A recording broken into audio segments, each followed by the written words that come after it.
Welcome back to our channel Fintex Grow. आप कैसे आए हो? आप अच्छे होंगे। और आज का वीडियो है बैंकिंग ट्रांजैक्शन कैश रूल 2026। तो एक पार्ट हम बना दिए हैं और उन पार्ट को देखिए। एक यूट्यूब चैनल है फिनटेक्स ग्रो जो ऊपर में शो कर रहे हैं, वो जहाँ पर अकाउंटिंग एंड टैक्सेशन के लिए हम बात करते हैं। तो वहाँ अगर देख रहे हैं तो वीडियो लाइक कीजिएगा, शेयर कीजिए एंड चैनल सब्सक्राइब कीजिएगा। अगर फेसबुक पेज पर देख रहे हो तो फेसबुक पेज को ज़रूर फॉलो कीजिएगा एंड इंस्टाग्राम। कोई व्यक्ति किसी अन्य व्यक्ति से 20,000 रुपया या उससे अधिक ऋण जमा या विशिष्ट यानी कि विशिष्ट धन हो गया, इमूवेबल प्रॉपर्टी के ट्रांसफर जैसे संबंधित एडवांस नकद में स्वीकार नहीं कर सकता है। यह लेन देन केवल अकाउंट पेई यानी कि अकाउंट पेई, चेक पेई, अकाउंट पेई, बैंक ड्राफ्ट या इलेक्ट्रॉनिक क्लियरिंग सिस्टम जैसे कि NEFT, RTGS, UPI के माध्यम से किया जाना चाहिए। अगर आप ऐसा नहीं करते हैं, अगर कैश में लेन देन करते हैं तो जुर्माना इस सेक्शन का उल्लंघन करने पर प्राप्त की गई राशि पूरा अमाउंट जो है 100% बराबर जुर्माना लगाया जा सकता है। सेक्शन 296T ऋण या जमा। कोई भी व्यक्ति 20,000 या उससे अधिक के ऋण या जमा की चुकौती रिपेमेंट ब्याज सहित कैश में नहीं कर सकता है। मुख्य बातें, अब इसका लिमिट सीमा क्या है? ऋण लेने यानी कि लोन लेने, चुकाने या जमा करने या निकालने के लिए कैश सीमा 20,000 है। अब इसका उद्देश्य क्या है? ये सेक्शन काले धन के प्रसार को रोकने और वित्तीय लेन देन में पारदर्शिता को बढ़ावा देने के लिए लागू की गई है। आपदा एक्सेप्शन। ये नियम सरकारी स्थानों जैसे बैंकिंग कंपनियों, पोस्ट ऑफिस, सेविंग बैंक या सहकारी बैंकों के बीच से लेन देन पर लागू नहीं होते हैं। जैसे कि आप 20,000 से रुपये ज़्यादा भी आप अपने अकाउंट में डिपॉजिट करते हैं तो यह नियम लागू आपको नहीं होगा। Cash withdraw section 194 capital N. Section 194 capital N was introduced to discourage large cash withdrawal and promote digital transparency. When is TDS applicable? अब TDS कब applicable होता है? TDS is required by bank on cash withdraw from one or more accounts maintained a person in financial year. अब इसका condition क्या है? अब हम बताने जा रहे हैं कि TDS कब एप्लीकेबल होगा। तो कंडीशन है इसमें, if ITR file for 3 preceding assessment year, यानी कि आप पिछले 3 वर्ष से आप ITR फाइलिंग नहीं करते हैं। अगर अकाउंट से आप 1 करोड़ विड्रॉ करते हैं तो इसका TDS 5% काट लेते हैं बैंक अकाउंट से। और अगर दूसरा कंडीशन है, अगर आप 3 वर्ष से अगर फाइलिंग नहीं करते हैं ITR, अगर 20 लाख रुपये आप निकालते हैं अकाउंट से तो 2% TDS, 20 लाख से अधिक आप निकालते हैं तो 2% TDS काट लिया जाता है। TDS trigger only on cumulative withdrawal above threshold in a financial year. If you have account in multiple bank limit are separate. Income tax के सेक्शन 194 कैपिटल एन के तहत TDS कैश निकासी को उत्साहित करने और डिजिटल लेन देन को बढ़ावा देने के लिए लागू किया जाता है। बैंक और सरकारी बैंक में डाकघर द्वारा एक वित्तीय फाइनेंशियल ईयर में ग्राहक को एक या अधिक खातों से की गई कोई कुल कैश निकासी पर काटा जाता है। यानी कि फाइनेंशियल ईयर 25 से 26 के लिए TDS की प्रयोज्यता अब हम बताने जा रहे हैं कि टीडीएस कब लागू होगा। टीडीएस की कटौती सीमा यानी कि थ्रेश होल्ड लिमिट पर निर्भर करता है। ग्राहक ने पिछले 3 वर्ष के लिए आईटीआर यानी कि इनकम टैक्स रिटर्न दाखिल नहीं किया हो, या यदि आईटीआर दाखिल किया गया हो तो टीडीएस तब लागू होता है जब कुल कैश निकासी एक वित्तीय वर्ष में 1 करोड़ से अधिक हो जाता है। यदि आईटीआर फाइलिंग यानी कि नहीं किया गया हो तो टीडीएस तब लागू होता है जब कुल नकद निकासी एक वित्तीय वर्ष में 20 लाख से अधिक होता है। अब टीडीएस अब कितना निकालेंगे और कितना परसेंट लगेगा वो हम बता देना चाह रहा हूँ। लागू टीडीएस दर निकासी की कुल राशि आईटीआर फाइलिंग की स्थिति के आधार पर विभिन्न अलग अलग होता है। कुल नकद राशि अगर आप 20 लाख तक अकाउंट से विड्रॉ करते हैं तो कोई टीडीएस नहीं कटेगा। आईटीआर फाइलिंग नहीं किया गया हो पिछले 3 वर्ष से तो कोई टीडीएस नहीं कटेगा। इसके बाद 20 लाख से 1 करोड़ तक निकालते हैं अगर तो कोई टीडीएस नहीं कटेगा। अगर फाइलिंग करते हैं तो अगर पिछले 3 वर्ष से नहीं करते हैं फाइलिंग आईटीआर तो 2% कटेगा। अगर आप 1 करोड़ से अधिक निकालते हैं अकाउंट से टीडीएस फाइल किया गया हो तो 2% कटेगा, 1 करोड़ से अधिक भी। और टीडीएस नहीं फाइलिंग किया है तो अगर 1 करोड़ पर निकालते हैं अकाउंट से कैश तो 5% टीडीएस काट लिया जाता है बैंक से अकाउंट में से। अब ध्यान देने की बात है कि यह सीमा लिमिट प्रति बैंक या डाकघर यानी कि पोस्ट ऑफिस पर लागू होती है, न कि किसी व्यक्ति के सभी बैंक खातों को मिलाकर के। टीडीएस केवल सीमा से अधिक की राशि यानी कि अमाउंट पर काटा जाता है। केंद्रीय राज्य सरकार बैंक, सरकारी बैंक, पोस्ट ऑफिस एक्सेट्रा कुछ स्थानों यानी कि कुछ संस्थाओं पर यह सेक्शन लागू नहीं होते हैं। जैसे यानी कि टीडीएस की कटौती के बारे में अधिक जानकारी के लिए incometax.gov इन पर आप देख सकते हैं। बताने जा रहा हूँ कि स्पेसिफाइड फिनेंशियल ट्रांजैक्शन, इसको शॉर्ट में एसएफटी भी बोलते हैं, high value transaction that bank report to income tax authority included. 2026 के लिए विशिष्ट वित्तीय लेन देन एसएफटी की रिपोर्ट सीमाएं वर्तमान सीमाओं के समान ही रहने की उम्मीद है। हालांकि आधिकारिक निर्देशकों की पुष्टि की जाने वाली बाकी है। ये लेन देन आपके वार्षिक सूचना यानी कि AIS और फॉर्म 26 AS में दिखाई देते हैं। यहाँ उच्च मूल्य वाले लेन देन और उनकी रिपोर्ट सीमाएं की गई हैं, जैसे कि बचत खाता यानी कि सेविंग अकाउंट में कैश जमा करते हैं। यदि वित्तीय वर्ष में फाइनेंशियल ईयर में कुल नकद कैश डिपॉजिट 10 लाख या उससे अधिक करते हैं तो बैंक इसकी रिपोर्ट करते हैं। करंट अकाउंट चालू खाता जमा या निकासी करते हैं।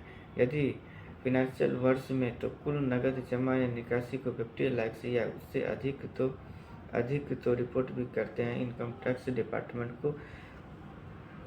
डिजिटल या उच्च मूल्य लेन देन, क्रेडिट कार्ड से भुगतान, एक वित्तीय वर्ष में 1 लाख से अधिक कैश भुगतान करते हैं या 10 लाख से अधिक गैर कैश भुगतान करते हैं। अचल संपत्ति की खरीद बिक्री यानी कि 30 लाख यानी कि 30 लाख से या उससे अधिक मूल्य की संपत्ति के लेन देन।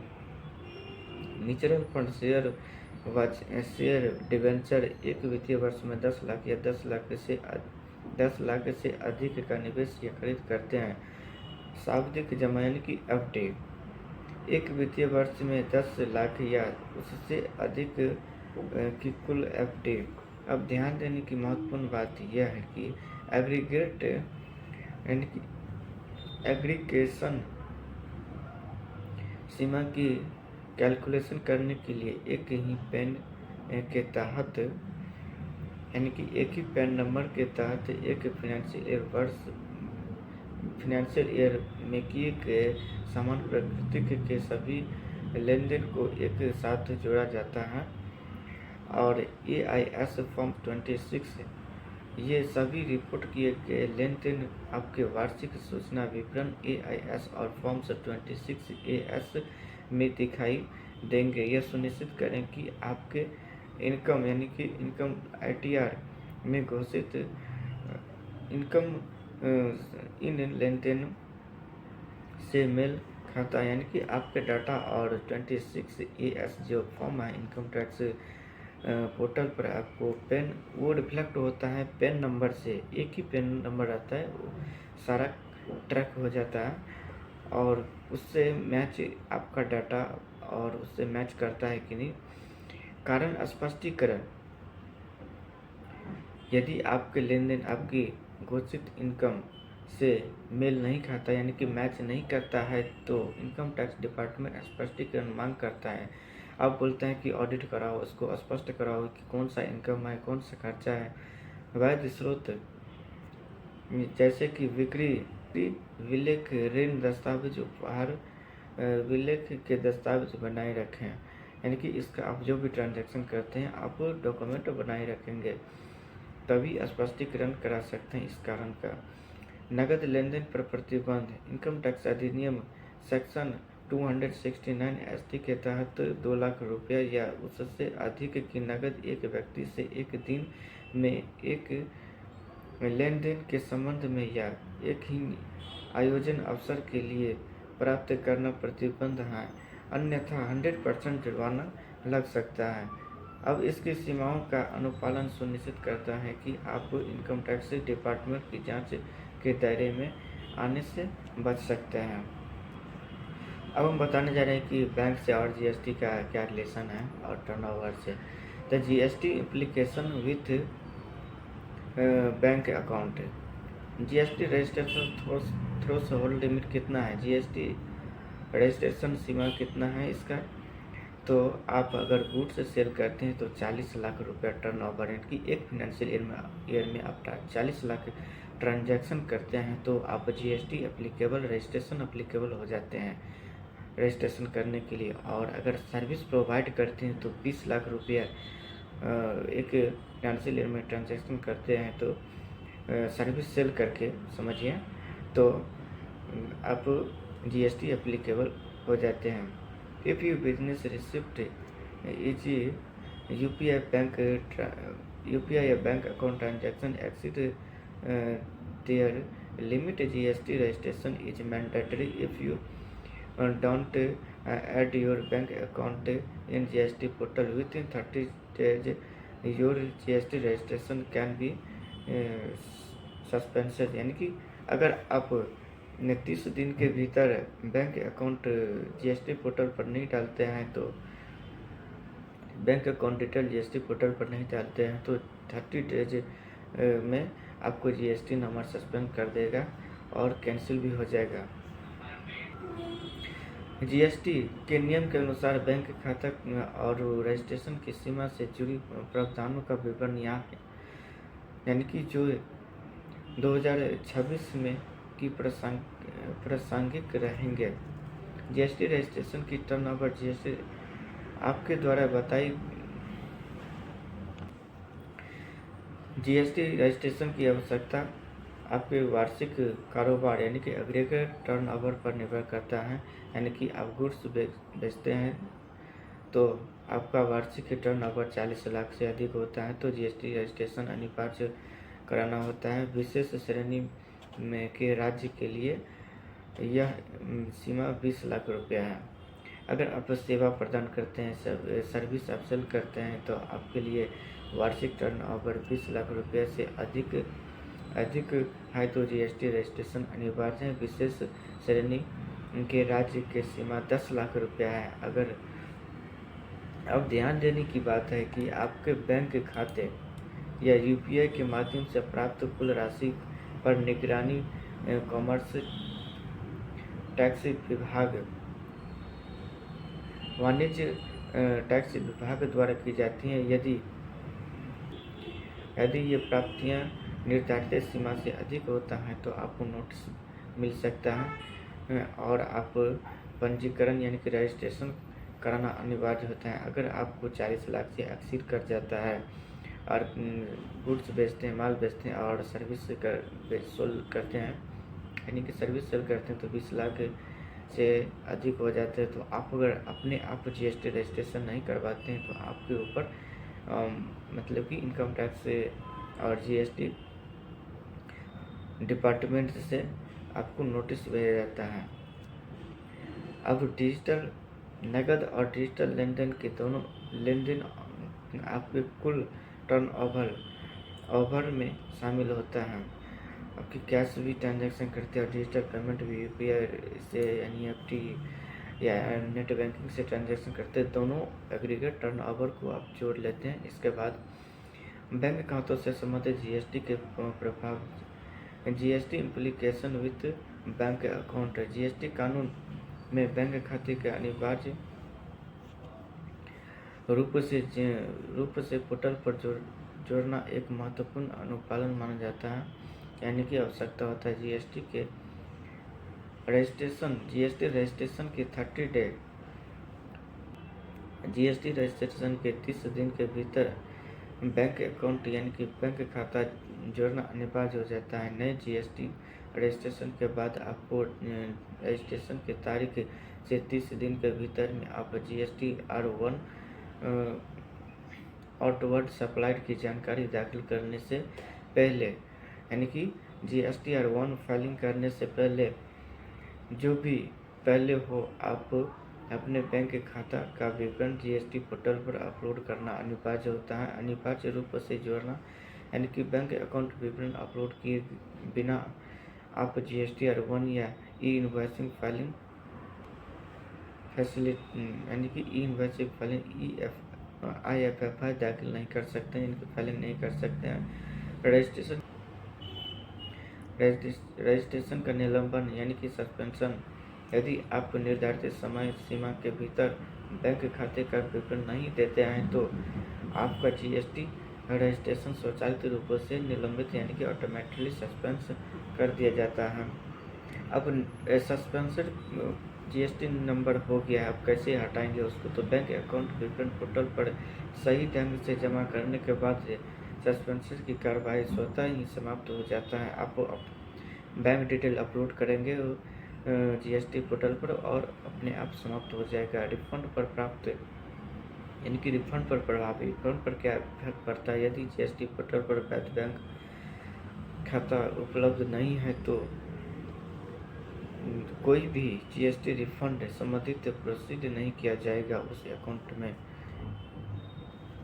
आप अपने बैंक खाते की जानकारी जीएसटी पोर्टल पर यानी कि सर्विस कैसे करेंगे, जानकारी रजिस्ट्रेशन कैसे करेंगे? तो एक जीएसटी पोर्टल पर पहले जाएंगे, इसके बाद सर्विस में जाएंगे, इसके रजिस्ट्रेशन में जाएंगे। Amendment of registration non code file के माध्यम से आप अपलोड कर सकते हैं। अब 2026 के लिए वर्तमान जीएसटी कानूनों और नियम पर आधारित है। नवीनतम अपडेट के लिए अधिकारी का जीएसटी पोर्टल पर जाकर के जांच करना हमेशा उचित रहता है। अब 2026 के वित्तीय वर्ष में इनकम टैक्स यानी कि ITR फाइलिंग, ITR रिटर्न और जीएसटी माल और सेवा के संबंध में अनिवार्य रिपोर्ट मैंडेटरी रिपोर्टिंग नियम जैसे कि ITR reporting. Income tax department ने टैक्स चोरी को रोकने और वित्तीय पारदर्शिता बढ़ाने के लिए ITR नियमों को सख्त किया है यानी कि टाइट किया है। सभी बैंक खातों की रिपोर्टिंग टैक्स पेयर के लिए यह अनिवार्य है कि वे 31 मार्च तक एक्टिव करने और सभी बैंक खातों यानी कि चालू खाता portal bank linking. GST network GSTN ने जीएसटी पंजीकरण की सत्यता सुनिश्चित करने के लिए बैंक खाते को जोड़ना अनिवार्य हो जाता है। प्राथमिक बैंक खाता लिंक करना होता है। सभी जीएसटी रजिस्ट्रेशन टैक्स पेयर यानी कि करदाताओं टीसीएस या स्वतः रजिस्ट्रेशन लोगों को छोड़ करके जो अपना प्राथमिक बैंक खाता विवरण यानी कि जीएसटी पोर्टल पर अनिवार्य रूप से अपडेट करना होगा। समय सीमा क्या है? नए रजिस्ट्रेशन के मामला में बैंक खाते का विवरण यानी कि स्टेटमेंट पंजीकरण मिलने के 30 दिन के भीतर GSTR1 IFF इनवॉइस प्रस्तुत करने की सुविधा फाइल करने से पहले जो भी पहले हो प्रस्तुत करना होता है। अनुपालन न करने पर परिणाम क्या होता है?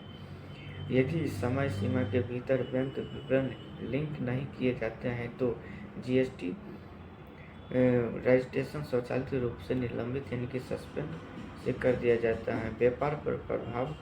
अब व्यापार पर इससे क्या प्रभाव पड़ सकता है? सस्पेंशन के कारण आप इनवॉइस नहीं बना सकते हैं, जीएसटी रिटर्न्स GSTR1 और GSTR3 भी फाइल नहीं कर पाएंगे और आपका इनपुट के टैक्स क्रेडिट यानी कि ITC ब्लॉक हो जाता है। आप क्लेम नहीं कर सकते हैं जिससे व्यापार बाधित होता है। बैंक विवरण अपडेट करने की प्रक्रिया क्या है? आप जीएसटी पोर्टल पर रजिस्ट्रेशन के गैर कोर क्षेत्रों से संशोधित यानी कि amendment of GST non core file के माध्यम से बैंक खाते को विवरण जुड़ाई अपडेट कर सकते हैं। समय पर अनुपालन यानी कि कॉम्प्लीमेंट सुनिश्चित करने के लिए टैक्स पेयर को इन नियमों का पालन करना चाहिए ताकि किसी भी प्रकार का नोटिस या जुर्माना से आप बच सकते हैं।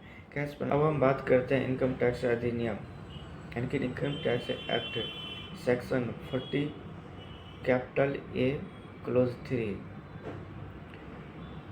के तहत कोई भी व्यापार एक व्यक्ति को एक दिन में 10,000 से अधिक का नकद भुगतान करता है तो वह सिर्फ ITR में व्यावसायिक रूप यानी कि बिजनेस एक्सपेंसेस के रूप में कटौती यानी डिडक्शन के लिए पात्र नहीं होगी। यह नियम डिपॉजिट लेनदेन को बढ़ावा देने और काले धन के प्रचलन को रोकने के लिए बनाया गया है। अब मुख्य जानकारी हम देना चाह रहा हूँ कि सीमा इसका क्या है, लिमिट क्या है इसका। एक वित्तीय वर्ष में एक व्यक्ति ही एक दिन में 10,000 से अधिक कैश भुगतान यानी कि कैश पेमेंट व्यवसाय के खर्च के रूप में नहीं दिखाया जा सकता है। परिवहन ट्रांसपोर्ट के लिए छूट। यदि भुगतान का माल गुड्स कैरी के लिए किया जाता है तो एक दिन में 10,000 के बजट 35,000 प्रति व्यक्ति प्रतिदिन है। भुगतान का तरीका क्या है? यह नियम केवल कैश भुगतान या अकाउंट पे, चेक पे, बैंक ड्राफ्ट या इलेक्ट्रॉनिक समाशोधन प्रणाली इलेक्ट्रॉनिक क्लियरिंग सिस्टम के अलावा किसी अन्य माध्यम से किए गए भुगतान पर लागू होता है। अब इसका उद्देश्य क्या है? इस सेक्शन का मुख्य उद्देश्य पारदर्शिता सुनिश्चित करना है और चोरी टैक्स इसका उद्देश्य क्या है? अब इसका उद्देश्य क्या है? उद्देश्य इस सेक्शन का मुख्य उद्देश्य पारदर्शिता सुनिश्चित करना और टैक्स चोरी को रोकना है। आपदा rule 6DD rule 6 capital DD कुछ विशेष परिस्थितियां जैसे कि 10,000 से अधिक कैश भुगतान करने पर भी कटौती की अनुमति मिल सकती है। भारतीय रिजर्व बैंक यानी कि RBI किसी भी बैंक, कंपनी या सहकारी बैंक को किया गया भुगतान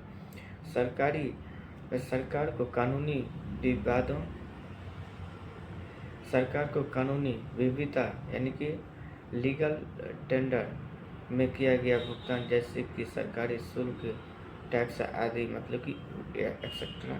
जहाँ बैंकिंग सुविधा उपलब्ध नहीं है, ग्रामीण या दूर दराज के क्षेत्र में कृषि या पशुपालन उत्पादनों के उत्पादकों या किसान को भुगतान किया जाता है। यदि कर्मचारी को सेवानिवृत्त या छंटनी ट्रांसफरमेंट लाभ के रूप में 50,000 रुपये तक का भुगतान। यदि कोई आपको टैक्स पेयर इन नियमों का पालन नहीं करता है तो जितनी अमाउंट का नगद भुगतान यानी कि कैश से किया गया हो वह अमाउंट उसके व्यवसाय की टैक्स योग्य यानी कि इनकम में जोड़ दिया जाएगा, जिससे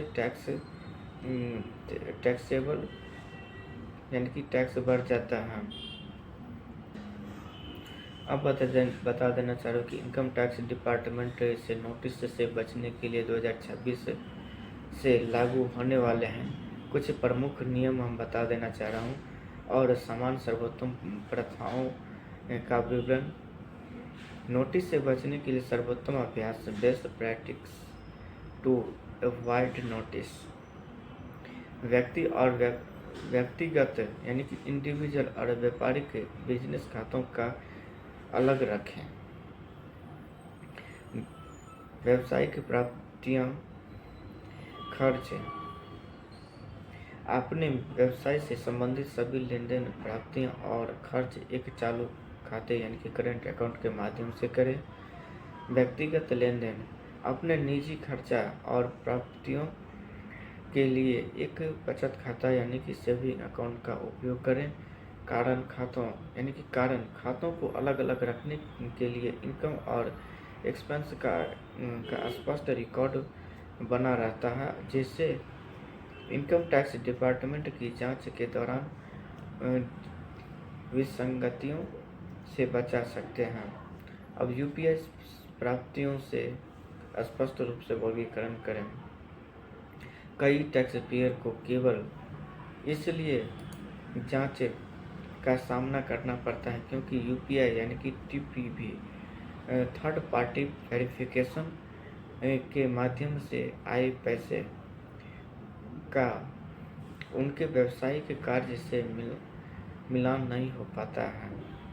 स्वाभाविक है कि कोई यूपीआई कर दिया किसी भी, उसमें तो नरेशन कुछ नहीं लिखा रहता है, तो उसको मैच करने के लिए बहुत कठिन होता है। अपने व्यवसाय के यूपीआई लेन देन का सही हिसाब रखें और सुनिश्चित करें कि वे आपके वित्तीय रिकॉर्ड जैसे बही खाता से सही ढंग से दर्ज हो, यानी कि आप जो अकाउंट्स तैयार कर रहे हैं आप उसमें सही तरीके से उसको राइट कीजिए यानी कि लिखिए। भारी नगद लेन देन से बचें। अब भारी कैश ट्रांजैक्शन से जो लिमिट है उस लिमिट से आप पार करते हैं उससे आप बचिए, तो आप इनकम टैक्स नोटिस से आप बच पाएंगे।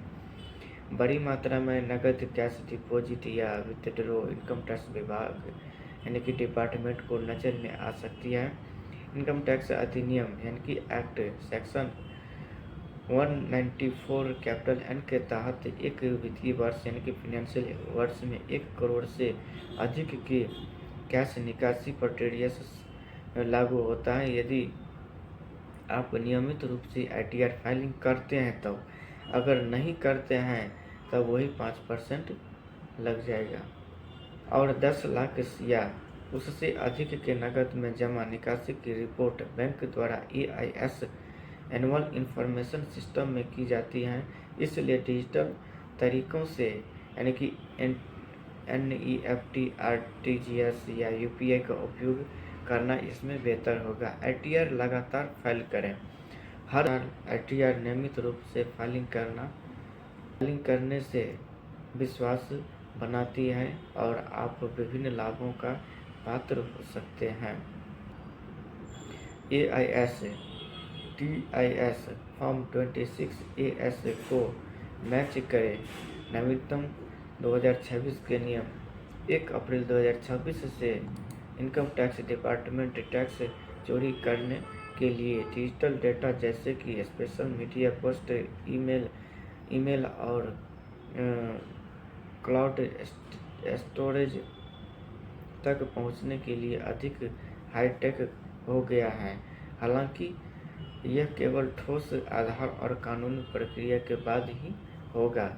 ITR फाइलिंग करते समय आप फॉर्म 16, फॉर्म 26 AS और AIS यानी कि annual information statement, TIS tax payer information summary में दी गई इनकम, TDS और अन्य जानकारी का अपनी बैंक स्टेटमेंट से मैच करना अनिवार्य है। किसी भी विसंगत को समय रहते सुधारें, प्रथाओं पर लागू करके और अपने वित्तीय फाइनेंशियल रिकॉर्ड को पारदर्शिता बनाए रखना आप इनकम टैक्स डिपार्टमेंट की जांच और नोटिस से काफ़ी हद तक आप बच सकते हैं। अब 2026 के लिए भारत में वित्तीय वर्ष यानी कि फाइनेंशियल ईयर फाइनेंशियल ट्रांजैक्शन से जुड़ी कुछ प्रमुख बिंदु हम बताने जा रहा हूँ। इनकम टैक्स और ताकि आप इनकम टैक्स और GST डिपार्टमेंट से आप नोटिस से आप बचें। डिजिटल लेन देन की सीमा यानी कि UPI, IMPS, NEFT, RTGS समझें। डिजिटल भुगतान की पेमेंट के लिए कोई विशिष्ट ऊपरी सीमा नहीं है, लेकिन बैंक द्वारा आपकी खाता यानी कि अकाउंट प्रोफाइल के आधार पर दैनिक प्रति लेन देन सीमाएं निर्धारित की जाती है। UPI भुगतान प्रणाली जिसमें दैनिक सीमा बैंक द्वारा निर्धारित होती है, आमतौर पर 1 लाख रुपया। IMPS तत्कालिक निधि हस्तांतरण सेवा है। NEFT एंड RTGS से बड़ी अमाउंट के इलेक्ट्रॉनिक हस्तांतरण के लिए यानी कि बैंक अकाउंट से ट्रांसफ़र के लिए RTGS की न्यूनतम सीमा है 2 लाख रुपया और NEFT की कोई न्यूनतम सीमा नहीं है। बैंक के माध्यम से इन चैनलों का उपयोग करके बड़ी अमाउंट का भुगतान करने पर कोई इनकम जुर्माना नहीं है, बशर्ते लेन देन वैध हो और अकाउंट के रिपोर्ट किए गए हो। अब एक पॉइंट बता देना चाहिए कि बड़े नगद लेन देन से बचे। अब कैश जो बड़े अमाउंट ले लेते हैं उससे आप बचना चाहिए। इनकम टैक्स एक्ट 1961 की सेक्शन 269 कैपिटल AT के तहत आप एक व्यक्ति से एक दिन में 2 लाख या उससे अधिक की नगद राशि प्राप्त नहीं कर सकते हैं, भले ही वह एक दिन ही लेन देन या एक अवसर से संबंधित उल्लंघन करने की प्राप्ति राशि 100% तक का जुर्माना हो सकता है। अब अन्य महत्वपूर्ण नगद सीमाएं क्या हैं?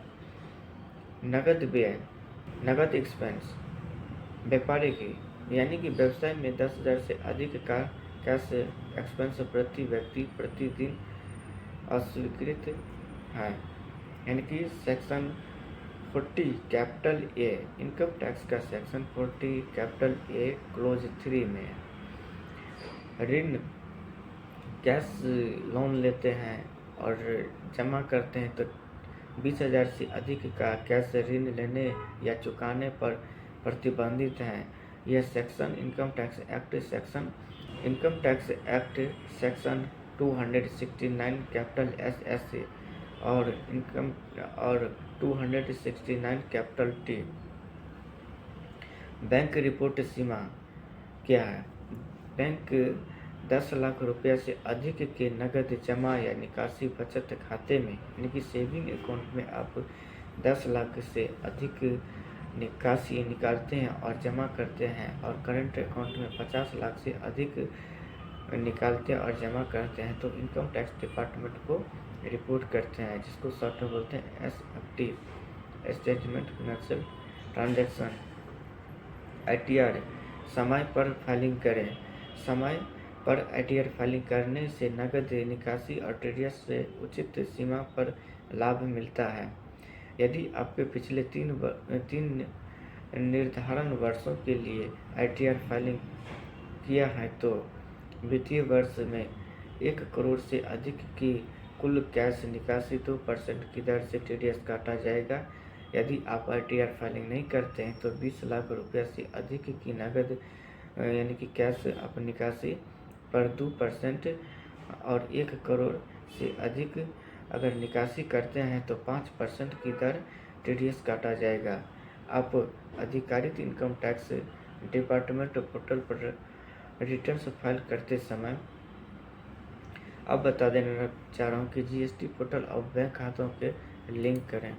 GST रजिस्ट्रेशन के लिए बैंक खाता जोड़ना या उसे अपडेट करना आवश्यक है। यदि आप समय पर बैंक खाते को लिंक नहीं करते हैं तो GST विभाग यानी कि डिपार्टमेंट आपका GST रजिस्ट्रेशन नंबर जो है आपको सस्पेंड किया जाएगा। यदि व्यापार नियंत्रण के लिए आप अनुपालन महत्वपूर्ण है। अगर व्यापार आप नियंत्रण करना चाह रहे हैं तो आप नियम को अनुपालन करना आपको करना पड़ेगा। सभी उच्च मूल्य वाले लेन देन का रिकॉर्ड रखें। जैसे हो गया इनकम टैक्स डिपार्टमेंट विश्लेषण यानी कि डेटा एनालिसिस का उपयोग करके गैर फाइलों और उच्च मूल्य वाले लेन देन करने वाले पर नज़र रखता है। आप सभी बड़े लेन देन जैसे संपत्ति की खरीदी बिक्री, शेयर बाजार यानी कि इन्वेस्टमेंट बैंक विसंगत से बचे और नोटिस का जवाब देने के लिए आप सभी बड़े लेन देन जैसे कि संपत्ति खरीद बिक्री, शेयर बाजार, निवेश, बैंक से जमा एक्सेट्रा का उचित रिकॉर्ड और डॉक्यूमेंट बनाए रखना। आपके वार्षिक सूचना विवरण यानी कि AIS में ये सभी लेन देन दिखाई देते हैं। किसी भी विसंगति से बचने और नोटिस का जवाब देने के लिए रिकॉर्ड बनाए रखना सबसे अच्छा। आई होप आप पूरा दोनों पार्ट आप वीडियो देख लिए, अगर समझ गए। Thanks for watching this video.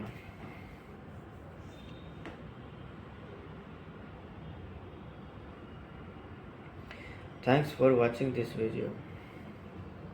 तो मिलते हैं दूसरे किसी नेक्स्ट वीडियो में।